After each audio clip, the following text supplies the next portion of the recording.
অচল অ্যাকাউন্ট থেকে শুটার ফয়সালের নামে ২১৯ কোটির চেক। রহস্য কি? তদন্ত ভিন্ন খাতে নেয়ার চেষ্টা। হাদি হত্যার মাস্টারমাইন্ডের নাম প্রকাশ। ডিএমপি কমিশনার এবার ফাঁস করল চাঞ্চল্যকর তথ্য। ফেঁসে গেল মির্জা আব্বাস। এতক্ষণ শুনছিলেন সংবাদ শিরোনাম, এখন থাকছে বিস্তারিত। ওসমান হাদিকে গুলির পরদিন র্যাবের হাতে আসা শুটার ফয়সালের বোনের আগারগাঁওয়ের বাসার পাশের বিল্ডিংয়ের ফুটেজ এটি, যেখানে দেখা যায় ফয়সাল তার মাকে নিয়ে বাসার নিচে পরিত্যক্ত স্থানে কিছু একটা খুঁজছে। পরে র্যাবের অভিযানে জানা যায় পরিত্যক্ত সেই স্থান থেকে বেশ কয়েকটি গুলি পাওয়া যায়। এই একই ধরনের গুলি দিয়ে হত্যা করা হয় হাদিকে। ওই ফ্ল্যাট থেকে আরও মেলে কোটি কোটি টাকার চেক। ইনকালাব মঞ্চের মুখপাত্র শরীফ ওসমান হাদিকে গুলি করা শুটার ফয়সালের বোনের এই বাসা থেকেই কোটি কোটি টাকার সেই চেকগুলো উদ্ধার করে আইন শৃঙ্খলা বাহিনী। ফয়সালকে কেন, কারা, কোন ব্যক্তি, প্রতিষ্ঠান এই চেকগুলো দিয়েছিল সেগুলোই এবার প্রকাশ্যে আসছে।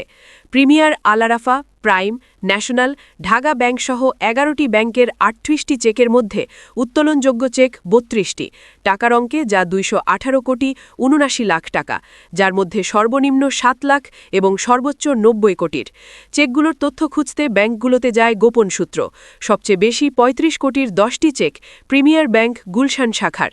চেকের খবর শুনে আটকে ওঠেন ব্যবস্থাপক, জানান কোনো তথ্য নেই তার কাছে। টাকার অঙ্কে সবচেয়ে বেশি ৯০ কোটি ৭ লাখ টাকার চেক প্রাইম ব্যাংকের গুলশান শাখার।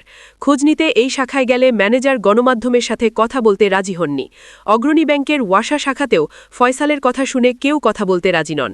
এরপরে আছে ন্যাশনাল ব্যাংকের ৫০ কোটির চেক।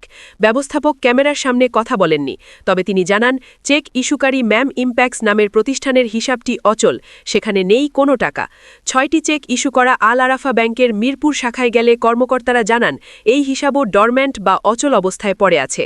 ফয়সালকে দেয়া ২১৮ কোটির মধ্যে ১৭২ কোটি টাকাই দিয়েছে রেনাশা international, Abu Omar trading corporation, mam impacts, dream infinity, Chishti tex সহ ৭ প্রতিষ্ঠান।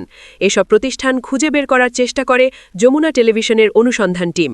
শুটারকে ৯০ কোটি টাকা দেয়া ড্রিমস ইনফিনিটির ঠিকানায় দেয়া বাড়িধারার ডিওএইচএসে, সেখানে গিয়ে দেখা যায় এই নামের প্রতিষ্ঠান কখনো এখানে ছিলই না। বনানীর ম্যাম ইম্প্যাক্টস ফয়সালকে ৫০ কোটি টাকা দিয়েছে, সেখানে গিয়েও হদিজ মেলেনি প্রতিষ্ঠানটির। ফয়সালের চেক ইস্যু করা আরেক প্রতিষ্ঠান এমআর ইন্টারন্যাশনালের বনানীর ঠিকানাতেও কিছু নেই। ইন্দিরা রোডের চিস্তি টেক্সে গিয়ে জানা যায় আরও ৪ বছর আগে এখান থেকে ব্যবসা গুটিয়ে নিয়েছে তারা। এসব প্রতিষ্ঠানের ফোন নম্বরে ফোন করেও সাড়া মেলেনি। ৭ প্রতিষ্ঠান ছাড়াও ৬ ব্যক্তি ফয়সালকে দিয়েছে ৪৬ কোটি টাকা।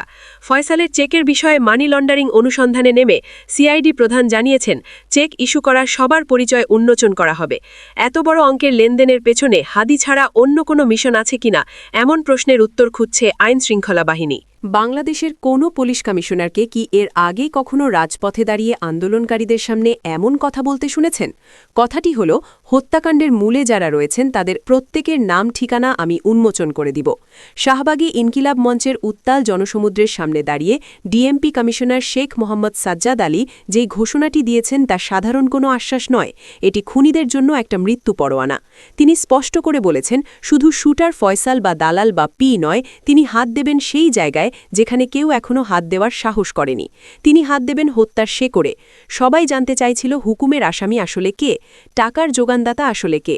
কমিশনার কথা দিয়েছিলেন আর মাত্র ১০ দিন, আগামী ৭ জানুয়ারির মধ্যে তিনি সবার নাম পাবলিকলি প্রকাশ করে দিবেন। আজকের এই বিশেষ বিশ্লেষণে আমরা ডিএমপি কমিশনারের এই বোল্ড স্টেটমেন্ট বা সাহসী ঘোষণার ব্যবচ্ছেদ করব।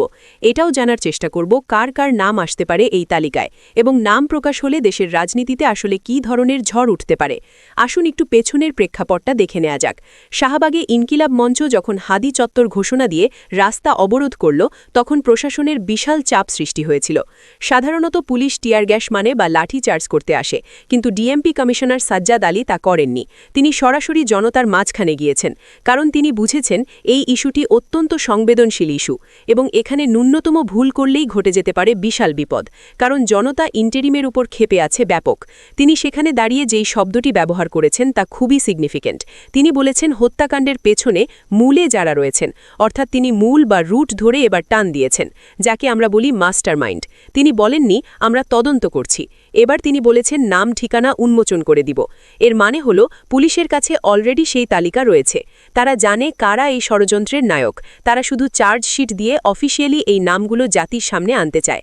বিশ্লেষকরা বলছেন এই ঘোষণার মাধ্যমে কমিশনার বুঝিয়ে দিলেন যে হাদি হত্যার তদন্তে কোনো রাজনৈতিক আপোষ বা ধামাচাপা দেওয়ার সুযোগ নেই। নাম জারি হোক না কেন তা প্রকাশ হবেই। এখন প্রশ্ন হল কমিশনার কাদের নাম উন্মোচন করতে যাচ্ছেন। তদন্তে এখন পর্যন্ত 10 জন গ্রেপ্তার হয়েছে, যারা মূলত মাঠ পর্যায়ের কর্মী বা কিলার। কিন্তু কমিশনার যখন মূলে যাওয়ার কথা বলবেন, তখন আমাদের নজর যায় সেই 218 কোটি টাকার চেকের দিকে। হ্যাঁ, ঠিকই শুনেছেন, হাদি হত্যা মামলার তদন্তে পুলিশ 218 কোটি টাকার সই করা চেক উদ্ধার করেছে। চিন্তা করুন, যেই চেকের মালিক 218 কোটি টাকা সাইন করতে পারে, সে কোনো ছিচকে সন্ত্রাসী হতে পারে না।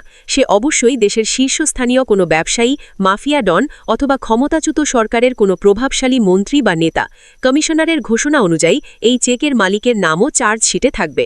অর্থাৎ আগামী 7 জানুয়ারি আমরা হয়তো এমন কিছু নাম শুনব যা আমরা কল্পনাও করতে পারিনি।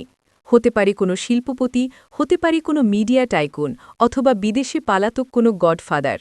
এই নামগুলো প্রকাশ হলেই শুধু হাদি হত্যার বিচার হবে না, বরং জুলাই বিপ্লবের বিরুদ্ধে যারা ষড়যন্ত্র করেছে তাদের মুখোশও খুলে যাবে। কেন ইনকিলাব মঞ্চ এবং সাধারণ জনতা শুধু নামটিই জানতে চাইছে? কারণ বাংলাদেশে আমরা দেখেছি সাগর রুনি হত্যা থেকে শুরু করে তনু হত্যা তদন্ত চলেছে বছরের পর বছর ধরে, কিন্তু মাস্টার মাইন্ডের নাম কখনো প্রকাশ্যে আসে না। শুধু চুনোপুটিদের ধরেই বিচার শেষ। কিন্তু এবার ডিএমপি কমিশনার সেই ঐতিহ্য ভাঙতে চাইছেন। তিনি বলেছেন এটি একটি রহস্যজনক হত্যাকাণ্ড। যখন পুলিশ প্রধান নিজেই বলেন ঘটনাটি রহস্যজনক, তখন বুঝতে হবে এর ডালপালা অনেক গভীরে।